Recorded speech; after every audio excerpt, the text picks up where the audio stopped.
ગજેરા ગામે શ્રીમદ ભાગવત સપ્તાહ જ્ઞાન યજ્ઞમાં મોટી સંખ્યામાં ભાવિક ભક્તોએ કથા શ્રવણનો લાભ લીધો.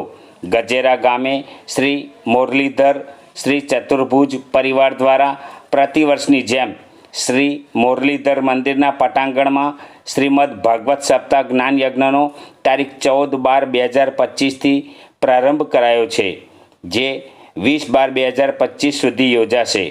વ્યાસપીઠ પરથી પૂજ્ય શ્રી ડોંગરેજી મહારાજના કૃપાપાત્ર શ્રી પ્રદીપભાઈ શાસ્ત્રીજી માલસરવાળા ભક્તજનોને કથાનું રસપાન કરાવી રહ્યા છે. કથા દરમિયાન શ્રી નૃસિંહ અવતાર, શ્રી વામન, રામ અને શ્રી કૃષ્ણ જન્મોત્સવની રંગે ચંગે ભક્તિભાવપૂર્વક ઉજવણી કરવામાં આવી હતી. કથા દરમિયાન વ્યાસપીઠ પરથી ભગવાનના અવતારો અને મહિમાની સરળ અને સંગીતમય શૈલીમાં સવિસ્તાર છણાવટ સાથે સમજૂતી આપવામાં આવી હતી. શ્રોતાજનો મોટી સંખ્યામાં હાજર રહી કથાનું રસપાન કર્યું હતું. આગામી દિવસોમાં ગોવર્ધન પૂજા, અન્નકૂટ મહોત્સવ અને શ્રી રૂક્ષ્મણી વિવાહ ખૂબ રંગે ચંગે ભક્તિમય માહોલમાં ઉજવણી કરવામાં આવશે.